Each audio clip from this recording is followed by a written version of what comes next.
Bonjour et bienvenue sur la chaîne UDM, Univers des mathématiques. J'espère que vous allez super bien. Aujourd'hui, nous voici devant un exercice de niveau 5e ou de 4e. Et nous allons rapidement traiter cet exercice. Alors, si c'est la première fois que vous venez sur cette chaîne, je vous invite d'abord à vous abonner, activer la cloche de notification pour ne manquer à aucune de mes futures vidéos. Ici, nous traitons des exercices, nous parlons des propriétés, nous donnons des définitions et tout ce qui est mathématique. Et surtout, suivez la vidéo jusqu'à la fin et donnez vos impressions. S'il y a des corrections, s'il y a des propriétés auxquelles nous n'avons pas pu faire appel, essayez de nous en dire dans les commentaires.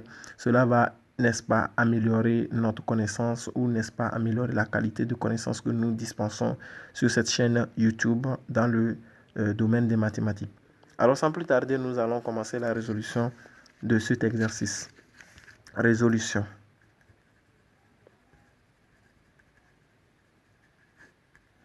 Numéro 1, il est question d'écrire plus simplement A. Alors, numéro 1, écriture plus simple de A. Voilà, donc A est égal à quoi? A est égal à A, petit a, exposant 7, le tout exposant 3. Maintenant, sur A exposant 3 fois A exposant 5. Ici, il faut faire appel aux propriétés, comme nous l'avons dit.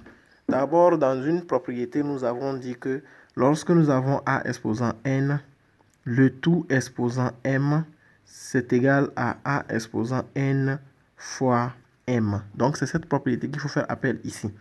De la même manière, nous avons aussi dit que lorsque nous avons A exposant n, multiplié par A exposant m, cela est égal à A exposant n plus m. Donc, nous allons appliquer les deux propriétés ici pour, n'est-ce pas, écrire plus simplement A. Donc, ça nous fait quoi? Ça fait donc A exposant 7 fois 3. Donc, 7 fois 3, le tout sur A exposant 3 plus 5. Et donc, cela va donner A exposant 7 fois 3, ça fait 21.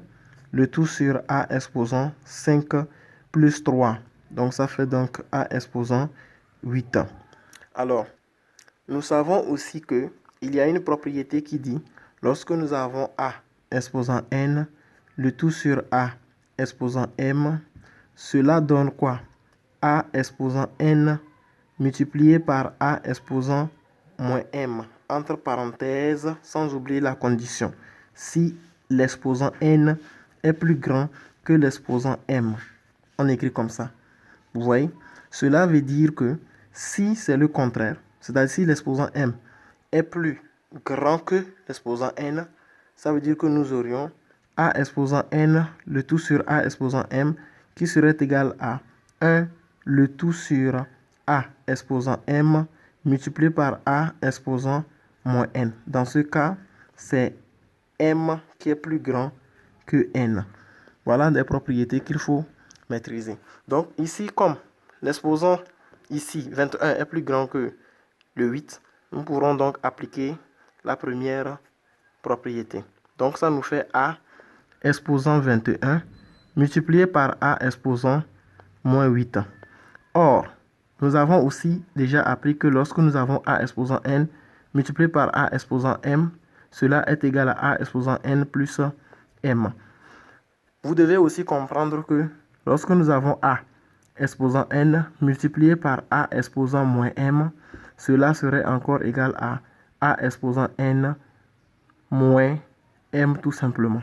Donc, cette propriété, nous l'avons déjà vue ici, mais sauf que l'exposant de celui-ci est négatif.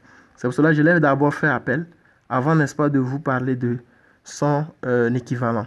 Donc, c'est normal que nous pouvons avoir également ceci. Donc, ici, c'est ce que nous allons utiliser, cette propriété. Donc, A exposant 21 moins donc 8. Et donc, ça fait A exposant. A donc exposant 13. Donc, voilà le grand A, l'écriture simple du grand A.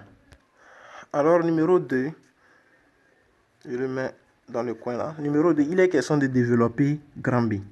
Donc, développer développer B. Donc B est égal à quoi? B est égal à 2x moins 3, le tout au carré. C'est simple. Nous avons déjà aussi appris la propriété de l'identité remarquable qui dit A moins B, le tout au carré, n'est rien d'autre que A au carré moins 2AB plus B au carré. Donc on applique cette propriété. Ici nous voyons clairement que A est égal à 2x et B est égal à 3. Donc B, grand B serait donc égal à quoi? Ça fait donc 2x qui est A, le tout au carré, parce qu'on a dit ça fait A au carré. Maintenant, moins 2AB. A est égal à 2x. Facteur de B est égal à 3. Maintenant, plus B, le tout au carré, c'est-à-dire 3 au carré. C'est pas B, hein, c'est 3, j'ai écrit là. Voilà. Au carré.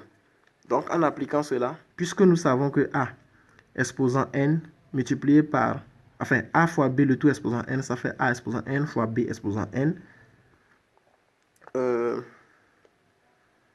Je ne l'ai pas écrit quelque part. Ok, d'accord. Donc ici, je l'ajoute. J'ajoute dans les propriétés ici. Lorsque nous avons A exposant n multiplié par B exposant n, c'est encore égal à A, B, le tout exposant n. De la même manière, si nous avons A, B, le tout exposant n, c'est encore égal à A exposant n fois B exposant n.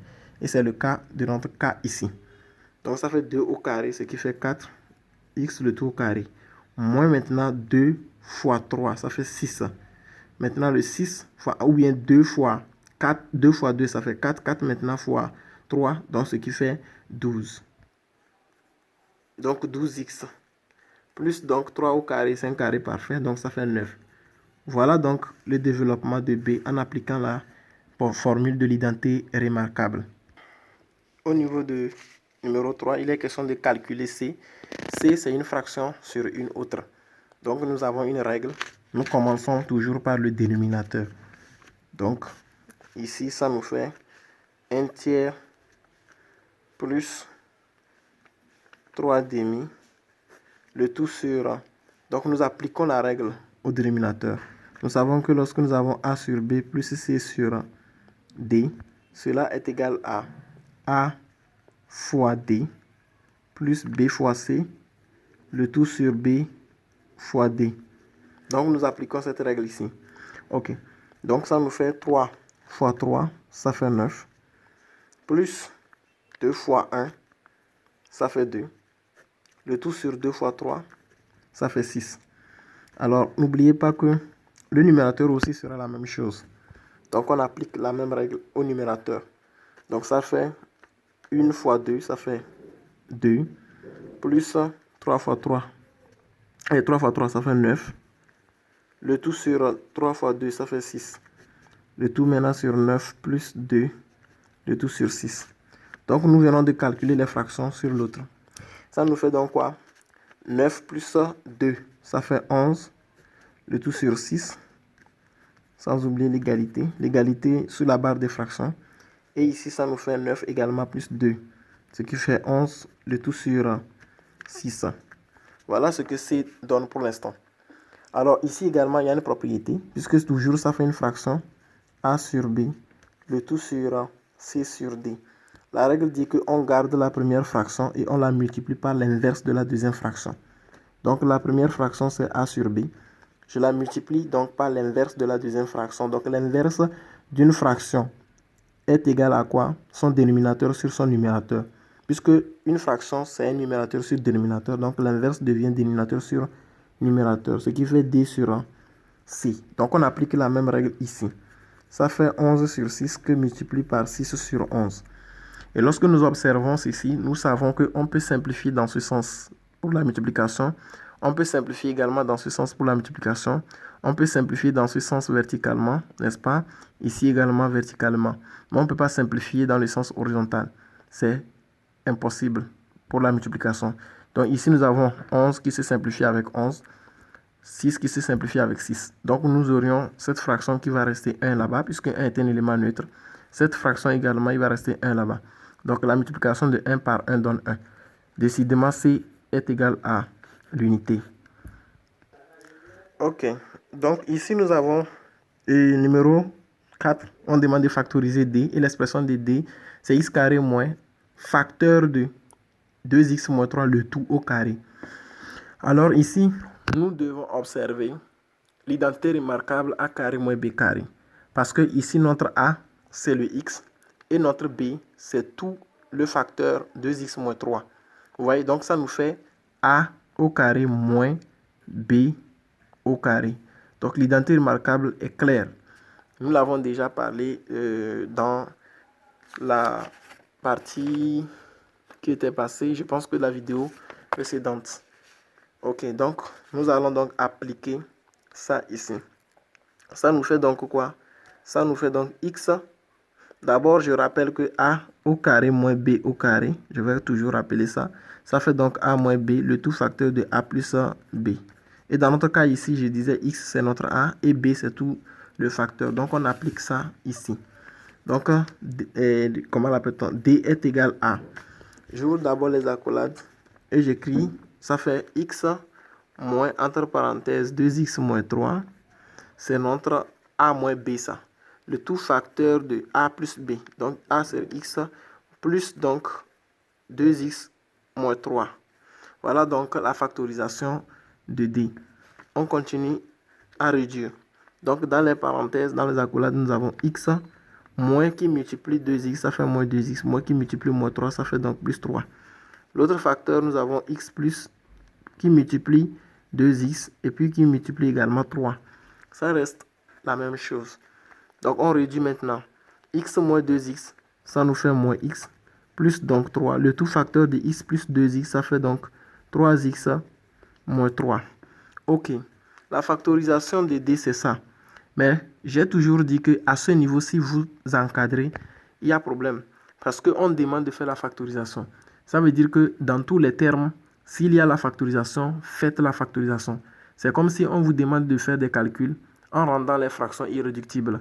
Et lorsque vous calculez, vous vous rendez compte que la fraction n'est pas encore irréductible, mais vous l'avez laissée comme ça sans simplifier.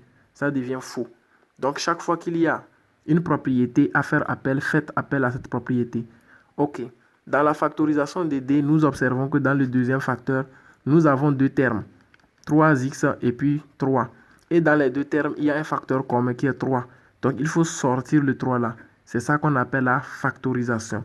Donc normalement, la factorisation définitive, c'est que nous aurions 3 facteurs de moins x, donc plus 3. Le tout facteur de, lorsque nous sortons 3x ici, et 3 ici, il va nous rester x. Et lorsque nous sortons 3 ici, il va rester l'élément neutre qui est 1. Donc voilà définitivement la factorisation de d. Donc ici, on demande de calculer e. Alors que e est égal à